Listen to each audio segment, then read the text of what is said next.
Hello, everyone. I have earrings on, and I'm a little, there we go, not in the center of my frame.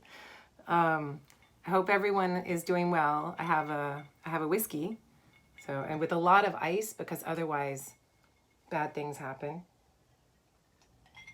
That's nice. So today, and maybe some of you saw that I posted this, but I want to talk about the flu of 1918 and how it affected my life. And you think, how could the flu of 1918 possibly have affected your life? But it did, because both of my grandmothers grew up without their mothers. Oh, one thing I should point out in case you can hear it is my stepdaughter is practicing her saxophone. It's like I have, what's the Simpson daughter in The Simpsons? You know,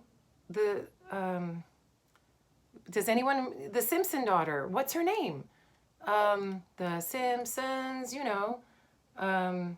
Lisa. Yes, my stepdaughter is like Lisa Simpson. So she's playing the saxophone. Sorry, that took me way too long. So this is my, let's get it right. Oh, you can barely see. There we go. There we go. That is my great grandmother. Her name was Mary Price. And she died, and you can see a little better there. There we go. There we go. She died in 1920 of the 1918 flu. It takes a while for these things to work on a population, doesn't it? And my grandmother on my father's side, this is my Irish side. My grandmother on that side grew up without her mother from the age of 8, I believe, and was devastated by this. And look at this woman. It's extraordinary. I think that I have her nose. Hard for you to see. Wait, do the glare again. Look at that. I think that's my nose. I know my dad has that nose, and I'm pretty sure I have my dad's nose. So thanks, great-grandmother Mary. And my middle name is Mary. My real name is Kathleen Mary Cooney, named after my Anglican Irish grandmother on my father's side. That same grandmother on my father's side married my grandfather. My grandmother was Anglican Protestant growing up. My grandfather, Irish Catholic. And my grandmother's family disowned her when she married this Catholic man in Iowa, of all places. But marry they did. So that grandmother on my father's side grew up without her mother. And on my mother's side, you guys have asked about this picture for some time. So let's go get it from the wall. This is my Nana on my mother's side, my mother's mother, at the age of, she's probably 16 here. Let's go with that. Sorry, you guys. 1920s Bob. Look at that beautiful woman.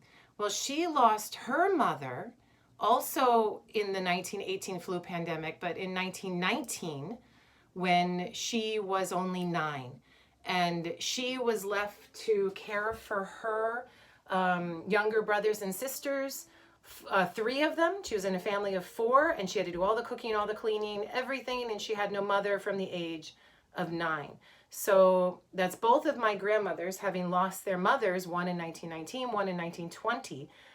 And when my parents started dating each other seriously and discussing getting married, both of these women really connected with each other, because both of them at a very young age, below the age of 10, had grown up without their mother.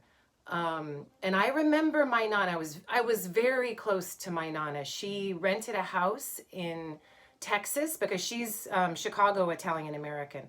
And Chicago winters suck, right? Those of you from Chicago, anyone from Chicago out there? Chicago winters suck. And so every winter we shared a lake house.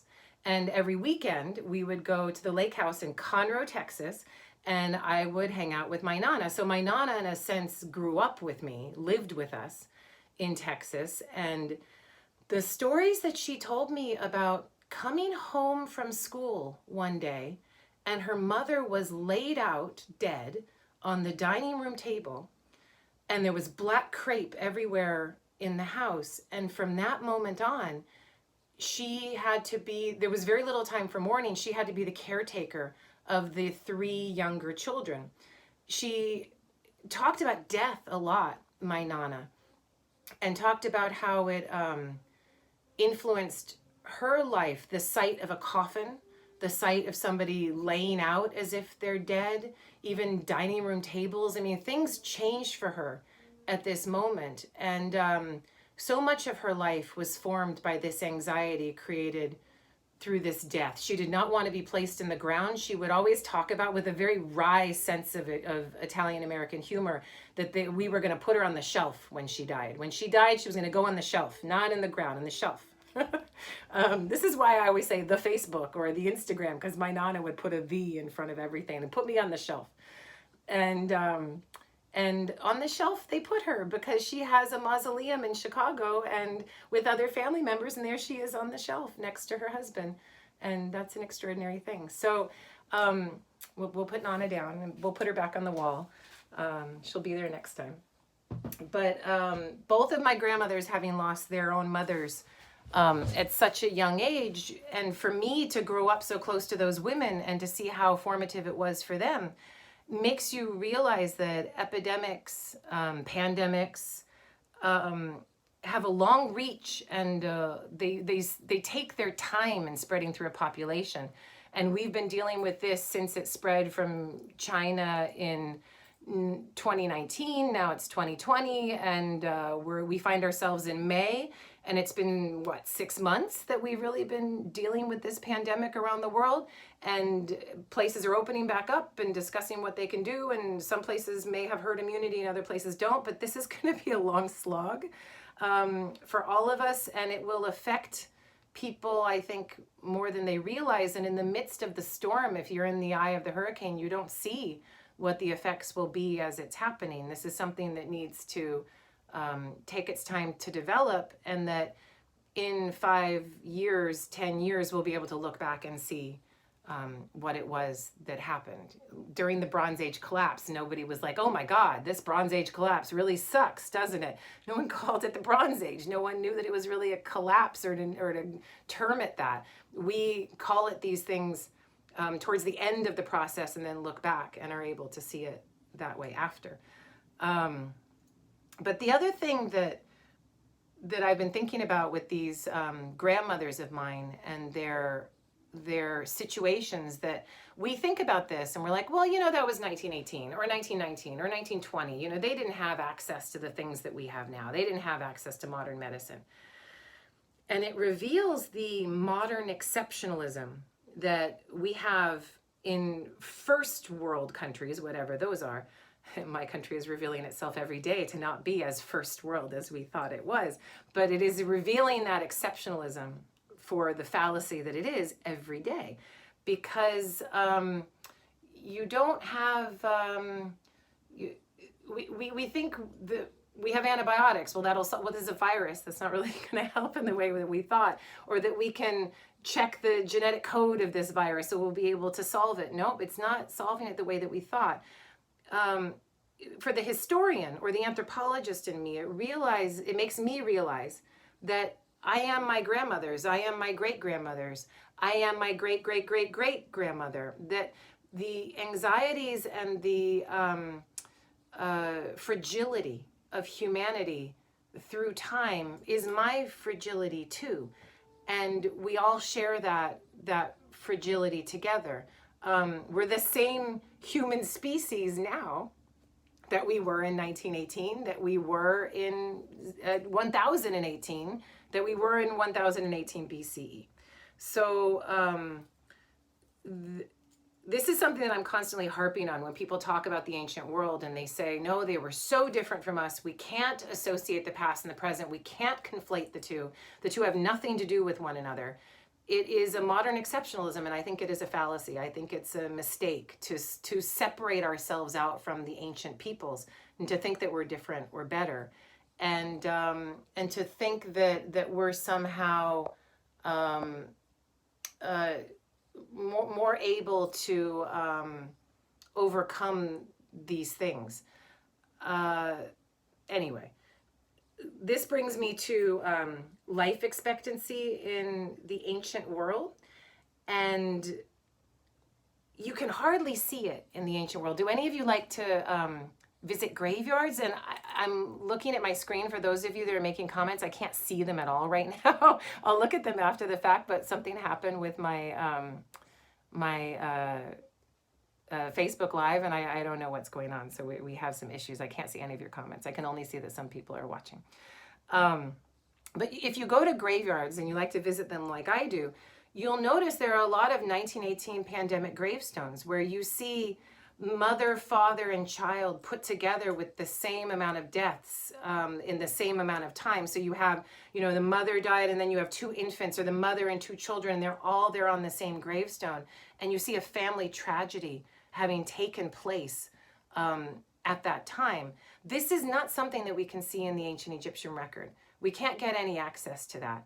So the Egyptians didn't put in their tombs when people died. They didn't have a way of tracking years beyond the reign year of a king. And they're not going to put this person died in year 5 of Ramses II. That's not something that they're going to remark upon. They also don't remark upon the age of people. So you don't say, we don't know as Egyptologists that somebody may have lived until they were 22 and died at 30. These aren't details that we get from the ancient Egyptians, which is really frustrating, but that is the way it is. So it's stuff that we can hardly see. And yet for the ancient Egyptians, we understand that life expectancy was very short. And we know this. We try to extrapolate from other places, from countries that don't have the kind of advanced medicine that we have, that have more exposure to parasites or pandemics, or more vulnerability as a population, more fragility in terms of poverty and hard work demands. All of these things are under discussion when you're trying to reconstruct what life expectancy was like for people in the ancient world. There's no ancient records that we can really use to construct life expectancy, like gravestones or birth certificates, death certificates, and put the two together and figure these things out. We don't have this. There are suggestions that I have seen that 50% of children before the age of 5 could have perished due to a variety of epidemics, viruses, bacterial infections, parasites, accidents, and other things. Seems an extraordinarily high number for me, but I'm not a demographic expert nor an epidemiologist, so we can go with that.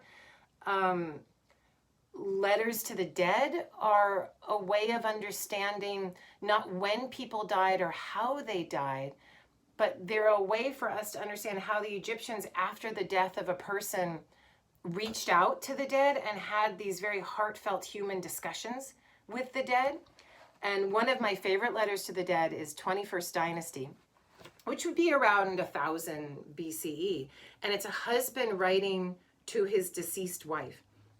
And he writes her a letter, writes it out. This is an extremely fragmentary letter to the dead, but it does exist. And he writes it to her name. But the coolest thing about this letter to the dead is he writes it to the coffin that contained her. He doesn't write to her directly. He writes to her coffin container. And this, to me, speaks to the anxiety of the ancient Egyptians, but also the materialist understanding of the ancient Egyptians, in that they believe that the coffin container that transformed the deceased into an Osiris, into a solar being, into an Ach, which is an activated dead person, that this coffin case, this transformative vehicle, this was the thing that you had to communicate to. This was the thing that enabled the deceased to reach out between worlds, to fly to and fro and connect back and forth. And so the man who's writing to his wife writes to her coffin case. He's like, "Dear coffin of my wife, can you tell my wife X, Y, or Z?" And then he launches into all of his issues. And his issues are, you know, we're having a difficult time with money. My business is not working well. This person is bothering me. Can you intercede on my behalf? And so you have people reaching out to the dead to somehow help them in this life.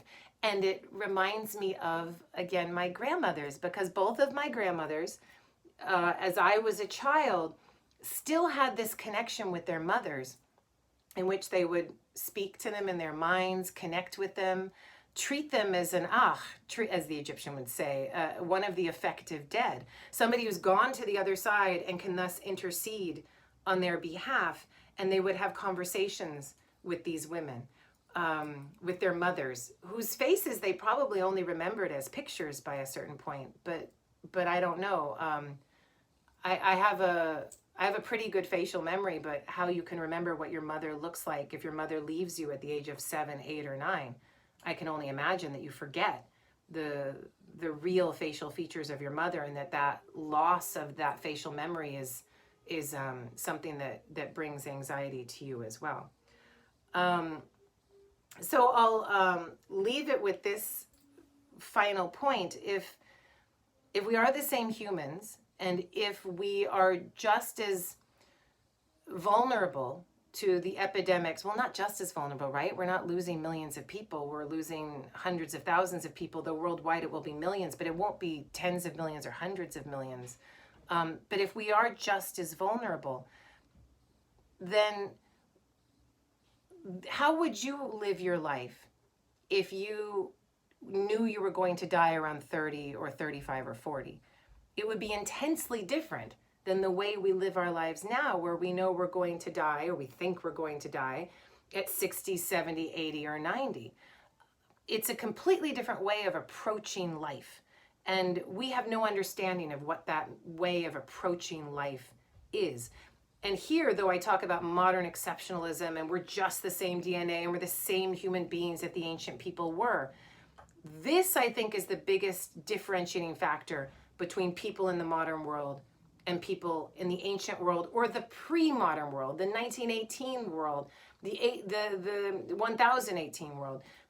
We have less anxiety about death, and we approach our lives thinking that we're going to be able to be in that living space much longer. And we aren't necessarily trying to make our mark as early on as we would, and we're not laying a foundational path for when we die as early as people must have done just 100 years ago. So if that's the biggest differentiating factor, this is something I'm always trying to do as a historian, to put myself take myself out of this modern world and put myself into the space of the ancient person. I'm trying to imagine that anxiety, that head space, that heart space of what it's like to know that you're going to be on this earth just for a few decades, 2 decades, 3 decades, 4 decades, and that's it. How do you live your life with that knowledge and that understanding? So that's what I think about this all the time. I'll leave you with that thought process, and I'll try to fix my Facebook comments. Now I've got everything organized so that I can show stuff and it's not mirrored, and my face isn't green, so that's a win. But now I have to figure out where my comments went, because I'm going to need that in the weeks to come. So take care, you guys, and we will talk soon.